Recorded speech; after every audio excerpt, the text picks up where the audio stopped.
नमस्कार दोस्तों, मैं पुलकित मोहन सिंगला स्वागत है आपका हमारे चैनल में। दोस्तों, कई दफ़ा क्या होता है कि हमारी ज़िंदगी बहुत सही चल रही होती है, बढ़िया चल रही होती है और कोई ना कोई रिश्तेदार हमें ये यकीन दिला देता है कि हमारे घर में प्रॉब्लम है, हमारे घर में कोई नेगेटिविटी है और हमारे घर में वास्तु दोष है। और अक्सर हम इस चीज़ पे बिलीव करते हैं क्योंकि हम उन रिश्तेदारों पे ट्रस्ट करते हैं। बहुत लोग ऐसा करते हैं। एक आपको क्लाइंट का केस बताता हूँ। उनकी बहुत बड़ी कोठी थी और पंजाब साइड में थी, चंडीगढ़ में कोठी और होगी कम से कम 500 गज या के करीब में। और उनके जो रिश्तेदार थे वो थोड़े से कम थे, वेल टू डू नहीं थे और वो एक छोटे से फ्लैट में रहते थे। तो उनको एक जेलसी फैक्टर था। ये चीज़ उन्हें नहीं पता थी, तो एक रिश्तेदारी है, प्यार-मोहब्बत है क्योंकि जो वो वाइफ़ थी उसकी सिस्टर ही थी, जो कहीं पे ब्याही थी, तो एक अच्छे वेल टू डू के नहीं ब्याही थी। तो वो हस्बैंड-वाइफ़ आते थे, अक्सर बहन अपनी बहन से मिलने आती थी, तो एक रिलेशनशिप आना-जाना बना हुआ था। तो वो जब भी 500 गज की उनकी कोठी देखते थे, जलन होती थी, तो वो हमेशा उन्हें एडवाइस करते थे कि आप हमारी तरह फ्लैट में रहो, ये कोठी आपके लिए सही नहीं है। और जबकि जो लाइफ़ थी उनकी खूब बढ़िया चल रही थी, स्टेबल थी, जो वैसे छोटी-मोटी दिक्कतें होती हैं वो हर एक की ज़िंदगी में होती हैं। पर ये है कि ऐसी कोई मेजर प्रॉब्लम्स नहीं थी कि भई बहुत ज़्यादा कोई नेगेटिविटी से रिलेटेड हो या बहुत लंबी बीमारी हो, ऐसा कुछ नहीं था। एंड सबसे बड़ी चीज़ थी, जब भी मिलने आते थे तब भी वो यही कहते थे कि अगर घर फैला हुआ है तो आपसे घर सँभल नहीं रहा, इसको बेचो, फ्लैट में चलो। या कोई भी बात है, छोटी सी घर बेकार है, इसको बेचो, आप फ्लैट में चलो। तो उनके माइंड को ऐसा कंडीशन कर दिया उन्होंने कि इतनी बड़ी 500 गज की कोठी जो थी, उन्होंने सोचा कि हम इसको बेच देते हैं। बेचने से पहले उसी बहन ने उन्हें कह दिया कि मैं वास्तु वाला जो है जानती हूँ, और उसके बहन के पति ने कि हम उसको भेज देते हैं और वो आपका बहुत बढ़िया घर को ठीक कर देगा। और वहाँ पे साठ-गाँठ थी नोटों की, कि घर पे आएगा, विज़िट करेगा, चीज़ें बताएगा, क्या तोड़ना है, क्या करना है और जो है, और जो पैसे वो उसने चार्ज करे उसमें कमीशन या हिस्सा परसेंटेज थी इस बहन की और उसके पति की। तो इस कदर मतलब जो है गंदगी थी। तो रियल केस है ये एक हमारे क्लाइंट का। तो वास्तु वाला आया और उसने पूरे घर को चेंज करा दिया। कहीं से फर्श उठवा दिया, कहीं से फर्श डाउन करा दिया, कहीं कमरा बनवा दिया, कहीं दीवार खड़ी करवा दी, कहीं दरवाज़ा करवा दिया। उसमें एक मेजर डिफेक्ट उसने क्रिएट कराया, वो मैं आपको बताता हूँ। साउथ ईस्ट में गेट छोटा-सा एक लगवा दिया कि ये स्कूटर, साइकिल वगैरह, मेड्स वगैरह की एंट्री के लिए है। वो करवा के वो चला गया। कुछ ही महीने बीते थे कि उनको लाइफ में प्रॉब्लम्स आनी शुरू कर हो गई, और इतनी आनी शुरू हो गई जिसका कोई हिसाब नहीं। उनका धंधे में नुकसान हो गया, उनके वर्क प्लेस पे जो यूँ कह लीजिए आग लग गई, हर तरीके से वर्कर्स जाने शुरू हो गए, हेल्थ इश्यूज़ शुरू हो गए, घर में कोई ना कोई मेजर प्रॉब्लम बनी रहती, बच्चे पढ़ाई-लिखाई नहीं करते, कोई ना कोई इश्यूज़ क्रिएट होते चले गए और वो बढ़ते-बढ़ते इतने बढ़ गए कि वो घर बेचने के लिए तैयार हो गए। और ये सिलसिला इस कदर तेज़ी से होता चला गया कि वो सँभल ही नहीं पाए। क्योंकि जो मेजर कंस्ट्रक्शंस उन्होंने इतनी कर दी थी कि उसको दोबारा रिवर्स करना उनके बस की नहीं था, और मतलब वो कन्फ्यूज़ थे कि क्या करें? अब जहाँ फर्श डाउन था वहाँ ऊँचा कर दिया, जहाँ ऊँचा था डाउन कर दिया, जहाँ खाली था वहाँ कमरा बना दिया, जहाँ कमरा था वहाँ खाली कर दिया, कहीं पे दरवाज़ा लगा दिया, कहीं मतलब इतनी उसने वार लेवल के चेंजेज़ कंस्ट्रक्शन वाइज़ करवा दिए कि वो चीज़ नेगेटिव साबित हो गई। अब प्रॉब्लम इतनी बढ़ गई कि वो घर वाक़ई में उनके लिए पनौती बन गया, क्योंकि वास्तु इश्यू पहले बहुत कम था, वो बहुत बढ़ा दिया। अब मज़े की बात देखो, जो बायर था वो भी किसने दिया? बहन ने और उसके पति ने, खरीदार। और खरीदा वो मकान जिसने, उसने कमीशन दिया किसको? बहन को और उसके पति को, और मार्जिन भी खा गए। तो कितना बड़ी कॉन्स्पिरेसी थी अपने ही बहन का घर जो है तोड़ने की, कि उसके उसके घर में पहले डिफेक्ट बताओ, फिर उसके बाद जो जो वास्तु वाला भेजा उसने लाखों रुपए चार्ज करे, उसमें भी हिस्सा खाओ, और उसके बाद जब घर को वाक़ई में वास्तु दोष उसमें तगड़ा पैदा कर दिया, तो फिर उसको बिकवा दिया। वो लोग फ्लैट में चले गए, और ये खुश ही खुश कि जैसे हम फ्लैट में रहते हैं, अब ये भी कोठी वाले नहीं रहे और ये भी फ्लैट में आ गए। और ये चीज़ उनको कब रियलाइज़ हुई, जब वो पूरी तरह बर्बाद हो गए, जब वो और जब फ्लैट में आने के बाद भी कोई हालात नहीं सुधरे, क्योंकि जिस फ्लैट में वो आए वहाँ पे भी वास्तु दोष था, वहाँ पे एज़ सच कोई मतलब शुभता नहीं थी। उन्होंने जब हमें कॉन्टैक्ट किया, उन्होंने पूरी स्टोरी ये कंक्लूज़न पे तो वो पहुँच चुके थे कि बहन ने ये उनके साथ करा दिया। Then I said to them कि आपने जो सबसे बड़ी जो उन्होंने मिस्टेक क्या करी यहाँ पे, कि कोई भी कंस्ट्रक्शन चेंजेस करने से पहले, वास्तु के मेजर जो चेंजेस करने से पहले इस चीज़ को नहीं सोचा कि क्या ये मकान हमें वाक़ई में प्रॉब्लम दे रहा है कि नहीं। अगर देखो आपको मकान प्रॉब्लम दे रहा है तो आप रेगुलरली बीमार रहोगे, रोज़मर्रा में आपके घर में कलेश होगा, झगड़ा होगा, स्पेशली शाम को और रात के वक़्त होगा। कई दफ़ा सुबह मॉर्निंग में उठते के साथ ही होगा। घर में खाना ढंग से नहीं बनेगा, बनेगा भी तो खाया नहीं जाएगा, फ़िकेगा। चीज़ें सड़ेंगी घर में और सड़ के फ़िकेंगी। चीज़ें बर्बाद होएँगी। रेगुलरली इलेक्ट्रॉनिक सामान आपके घर के ख़राब रहेंगे।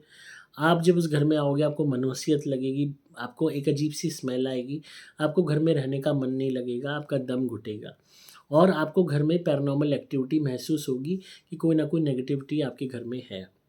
तो अगर आपको ऐसा कुछ नहीं हो रहा, ना आप बीमार हो, ना आपके व्यापार में कोई घाटा है, रेगुलरली आप अच्छा कमा रहे हो, सभी लोग स्वस्थ हो, आपके घर में कोई झगड़ा नहीं है, कोई कलेश नहीं है, किसी किस्म का कोई दुःख नहीं है आपको, खुशियाँ ही खुशियाँ हैं, सुख ही सुख है, तो वास्तु दोष है ही नहीं।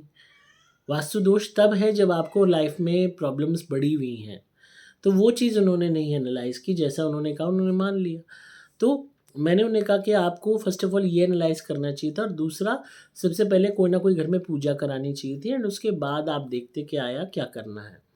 और हमने अगर वो हमें कॉन्टैक्ट में पहले आ जाते तो हम उन्हें धुनी दे देते। धुनी करने के बाद कोई भी चेंजेस करने की नीड नहीं थी। पर जो है, जो भी उनकी किस्मत थी, जब भी भगवान ने लिखा था हमारा और उनका मिलना, वो तभी लिखा था जब वो फ्लैट में पहुँच गए। तो उन्होंने कॉन्टैक्ट किया तो हमने उस फ्लैट में ही धुनी करवानी शुरू कर दी और हम लक्ष्मी प्राप्ति भी करवाते थे वहाँ पे और अभी रिसेंट कल उन्हें वास्तु धुनी गई है और अब हम वो भी कराते थे, क्या कहते हैं, सुपर प्लैटिनम धुनी। हमने जब उतारे बहन के नाम के करवाए और उसके पति के नाम के करवाए, तब उनका काम चलना चालू हुआ। तो आप देखिए कि कितनी तगड़ी नज़र लगी हुई थी उनको, कितनी तगड़ी हाय लगी हुई थी उन दोनों मियाँ-बीवी की कि उनका काम-धंधा भी एक ये समझ लीजिए दौड़ता हुआ रेंगने लगा था। और वो दोबारा चलना चालू हो गया और तब जब उतारे नारियल के हो गए हमारे नारियल से, उसके बहन के और उसके पति के नाम के। तो रेगुलरली उतारे हुए तो उनको प्रॉब्लम हुई, उन्होंने कॉन्टैक्ट किया कि भई क्या चल रहा है, क्या नहीं। रेगुलरली मियाँ-बीवी ने उनके फ्लैट पे आना शुरू कर दिया और मैंने उन्हें यही कहा कि इनका आना बंद करो, ये आएँगे आपके यहाँ कुछ ना कुछ डाल के जाएँगे। और मैंने कहा आपको यकीन नहीं है तो आप कैमरा लगवा लो। ड्राइंग रूम में कैमरा लगवाया, हर जगह लगवाया, हिडन कैमरे लगवाए और वो वाक़ई में उन्होंने देखा कि वो लौंग वग़ैरह डाल के चुपचाप सोफ़े के अंदर जा रही है। जब उसका आना बंद किया तो झगड़ा हुआ उनमें आपस में कि आना क्यों बंद कर रहे हो?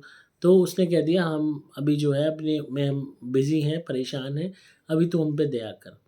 और जो मार्जिन वाली बात थी, कमीशन वाली बात थी, वो भी उन्हें आउटसाइड सोर्स से पता लग गई थी। तो उससे भी थोड़ी-सी नाराज़गी उन्हें थी। जब धुनी होने लगी, उतारे होने लगे, जो भी दिक्कतें थीं, वो हटने लगी, वो बीमार रहने लगी, बहन भी और उसका पति भी, जिन्होंने ये चाल चली थी बिकवाने की। और मज़े की बात, उन्होंने उस मकान को ख़राब करने के लिए, कि वास्तु दोष उत्पन्न करने के लिए टोटके भी करे थे। और जिस वास्तु वाले को भेजा, उसने भी इस तरीके के चेंजेस कराए जिससे दोष बहुत तगड़ा उत्पन्न हो। जैसे मैंने आपको बताया साउथ ईस्ट में एक छोटा गेट लगवा दिया। उसने घर में इस कदर चेंजेस जो कराए वो इतने डिज़ास्ट्रस थे कि जिसका कोई हिसाब नहीं था। उनका नॉर्थ खुला था, नॉर्थ में उन्होंने बागबानी कर रखी थी, सारी बागबानी हटवा दी। जबकि कि नॉर्थ में जितने भी ज़्यादा आपके प्लांट्स होंगे ना और कच्ची ज़मीन होगी जितनी भी, आपको फ़ायदा देगी। अर्थ एलिमेंट जो है वहाँ नॉर्थ में, मतलब कहते हैं ना, एक पौधे जो होते हैं वो ऑटोमेटिकली उस ग्रीन एनर्जी को अट्रैक्ट करते हैं।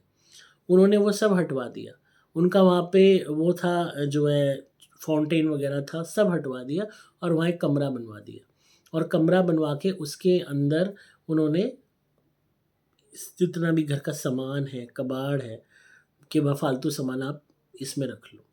एक स्टोर रूम टाइप बनवा दिया। तो उन्हें बिल्कुल भी एनर्जीज़ का, डायरेक्शंस का नॉलेज नहीं था कि नॉर्थ में ये चीज़ें नहीं करते। वो वेल्थ का स्थान है, पैसा आता है वहाँ से। तो और नॉर्थ ईस्ट तो है ही देवी देवताओं का स्थान। साथ में ही ईस्ट लग रहा है, नॉर्थ ईस्ट बीच में पड़ रहा है, तो वो भी कहीं न कहीं इफ़ेक्ट होने लगा। मेजर चेंजेस इतने ख़राब करवाए, बाथरूम के बराबर छोटा मंदिर बनवा दिया, मतलब उन्होंने बिल्कुल भी इस चीज़ की नॉलेज ना होने के कारण वो बेवकूफ़ बन गए और वो मकान से हाथ धो बैठे और आज भी उन्हें मकान उनका याद आता है। धुनी रेगुलरली करवाई, सारी चीज़ करवाई, काफ़ी टाइम तक हुई। अब जो है उनका, मुझे आज मेरी कंसल्टेशन उनसे हुई थी और उन्होंने अब एक प्लॉट खरीदा है नया, 500 गज का ही, और 500 गज का प्लॉट अब वो बना रहे हैं और अब वो शुरुआत से उसपे उन्होंने वास्तु धुनी मँगाई है कि हम शुरुआत से यहाँ वास्तु धुनी करेंगे। और मज़े की बात, अभी भी वो बहन मीठी बन रही है गुड़-शक्कर कि भई हम कैसे भी करके दोबारा अपना वो कोशिश करके दोबारा घुस जाएँ घर में। और मैंने यही कहा उन्हें कि अपना कैड़ा मन कर लो कि बिल्कुल भी कहे में नहीं आना, इमोशनल उसमें नहीं आना, इसके चक्कर में नहीं पड़ना, ना इसको अटेंड करना है। तो कोई भी आपका रिश्तेदार, कोई भी आपका यार दोस्त, कोई भी पड़ोसी आपके अंदर अगर वहम डाल रहा है कि तुम्हारे यहाँ ये है दिक्कत, वो है दिक्कत, पहले आप अपनी लाइफ़ को एनालाइज़ करो कि आपकी लाइफ़ में कितनी दिक्कतें हैं। अगर नहीं है कोई भी दिक्कत, सब मज़े में है, खूब मस्त हो, तो वास्तु दोष है ही नहीं। फिर भी डाउट है, आप हमारी वास्तु धुनी घर में जलाते रहो, कोई दिक्कत की बात ही नहीं है, कोई चेंजेस करने की नीड ही नहीं है, कोई तोड़-फोड़ करने की नीड ही नहीं है। सिर्फ़ धुनी जलाओ, जो भी अगर वास्तु दोष होगा भी तो वो निकल जाएगा। घर में साफ-सफाई रखो, खराब इलेक्ट्रॉनिक सामान घर में रखो मत, कबाड़ रखो मत, खिड़की दरवाज़ों से हवा का आदान-प्रदान होने दो, घर के बीच के मध्यम स्थान को, सेंटर ऑफ द हाउस को खाली रखो, अपने घर में मैक्सिमम प्लांट्स वगैरह लगाओ, खासकर आपकी नॉर्थ डायरेक्शन में, आपका वास्तु दोष कभी होगा ही नहीं। और आपको लगता है कि नॉर्थ ईस्ट में टॉयलेट है तो इससे उत्पन्न हो रहा है, उसको यूज़ करना बंद कर दो। वो एक रेमेडी ऐसी है जो जो लाइलाज है, वहाँ आप टेपें लगा लो, पट्टियाँ लगा लो, कुछ नहीं होगा, उसको वहाँ से हटा दो। आप किसी और जगह पे बाथरूम बना लो घर में, वो आप कर लो। अगर वो नहीं करना तो उसको बंद कर दो, यूज़ मत करो, वो दैट इज़ इनफ। और धुनी वहाँ करते रहो ताकि वहाँ की जो भी नेगेटिविटी है वो क्रिएट ना हो। तो वास्तु, अगेन इस चीज़ को भी देखना पड़ता है कि आपकी कुंडली के हिसाब से आपको कौन-सी डायरेक्शन सूट कर रही है, क्योंकि ये एस्ट्रोलॉजी से जुड़ा हुआ होता है, हमारी कुंडली से जुड़ा हुआ होता है। अब आपको साउथ डायरेक्शन सूट करती है, आप रह रहे हो नॉर्थ में आपको फ़ायदा होगा ही नहीं। आपको नॉर्थ डायरेक्शन सूट करती है जिससे आपकी तरक्की हो, और आप साउथ के कमरे को कब्ज़ाए बैठे हो, आप जीवन में कभी तरक्की कर ही नहीं सकते। तो अपनी कुंडली के हिसाब से चलो कि आपकी कुंडली में कौन-सी डायरेक्शन आपको फलदायी है। अगर मकान की फेसिंग भी वो नहीं है, तो जिस डायरेक्शन में वो कमरा पड़ रहा है, जो डायरेक्शन आपको सूट करती है, उस डायरेक्शन का कमरा लो। वो नहीं है मुमकिन तो जिस डायरेक्शन में सपोज़ लिविंग रूम आ रहा है, अगर उस डायरेक्शन में ड्राइंग रूम आ रहा है, तो मैक्सिमम टाइम अपना वहाँ पे बिताओ। ऑटोमैटिकली आपको वो चीज़ फलने लगेगी। और बाथरूम्स को हमेशा छोटा रखो, जितने बड़े बाथरूम होंगे उतना बड़ा वास्तु दोष होगा।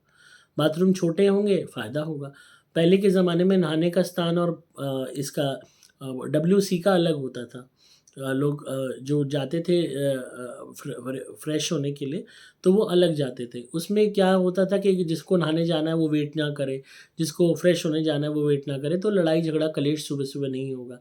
ये भी एक लॉजिक था। और दूसरा, कोई स्मेल का इश्यू भी नहीं आएगा कि इधर आपने फ्रेश हुए, इधर आप नहा रहे हो, तो वही स्मेल आपके अंदर आपको महसूस हो रही है, तो आपको अच्छा नहीं लग रहा। तो ये बहुत लोग नॉलेजेबल थे, लॉजिक था। और बाथरूम्स थोड़े से घर से मतलब कमरे से हट के इसलिए बनते थे कि स्मेल वगैरह आपके रूम में ना आए। आज के हालात क्या है, अटैच बाथरूम है, वही स्मेल आपके बेडरूम में आती है, वहीं नहाने का वो है। और जो है, कभी कोई फ्लश करके आ रहा है, कोई नहीं करके आ रहा, कोई रोक रहा है, रोक के बैठा हुआ है, कोई नहा के आ रहा है, कोई कोई करके आया है फ्रेश होके, चला के नहीं आया, चला के भी आया तो भी बाथरूम में स्मेल है, आपने नहाने जाना है, आपको अच्छा नहीं लग रहा, झगड़ा हो रहा है, तो वो इन्हीं सब को ध्यान रखते हुए पहले इन चीज़ों का लोग ध्यान रखते थे लॉजिकली कि नहाने का अलग हो गया, वो अलग हो गया, तो किसी को किसी के लिए वेट भी नहीं करना पड़ा और स्मेल का इश्यू भी नहीं हुआ। तो नया घर बना रहे हो तो ये चीज़ कर सकते हो। पुराने घर में हो, रेगुलरली एग्जॉस्ट फैन एक की जगह 2 लगवाओ। रेगुलरली वहाँ पे जो है धुनी करो हमारी, जिससे नेगेटिविटी ना हो, कोई भी तरीके की स्मेल ना रहे।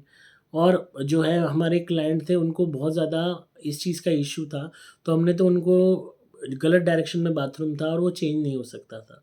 नॉर्थ ईस्ट में भी था और एक उनका जो बाथरूम था यूज़ करने के लिए वो भी यूज़ कर रहे थे और गेस्ट भी कर रहे थे।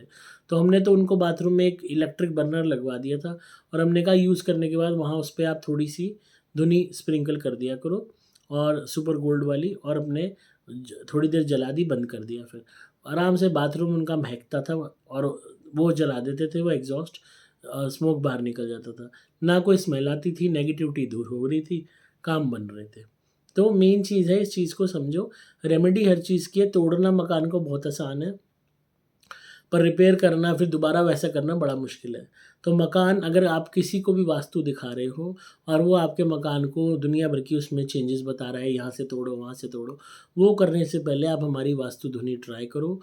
कुछ महीने हमारी धुनी जलाओ वहाँ पे, सुपर प्लैटिनम भी जलाओ और वास्तु धुनी भी जलाओ। आपकी 90% प्रॉब्लम्स तो उसी से निकल जाएँगी लाइफ़ की। उसके बाद आपको अगर लगे तोड़ना है तो सोचना, अदरवाइज़ पूरे मुझे यकीन है कि आपको तोड़ने की नौबत ही नहीं आएगी।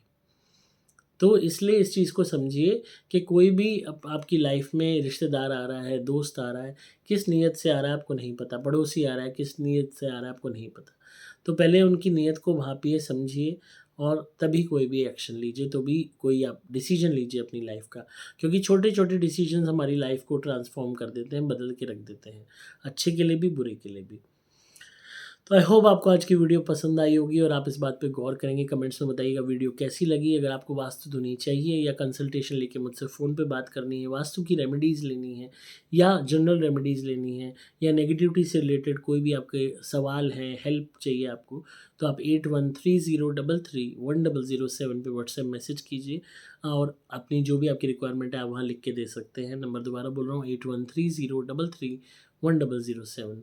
मेरे टीम होती है जो आपसे बात करेगी और ऑटोमेटिकली अगर आपको मुझसे बात करनी है तो कंसल्टेशन से मुझे आपसे कनेक्ट भी कर देगी। और जो भी आपको चाहिए, धुनी चाहिए, प्रोटेक्शन लॉकेट चाहिए, नारियल चाहिए, हर चीज़ आपको उपलब्ध करा दी जाएगी। मैं हूँ आपका दोस्त पुलकित मोहन सिंगला।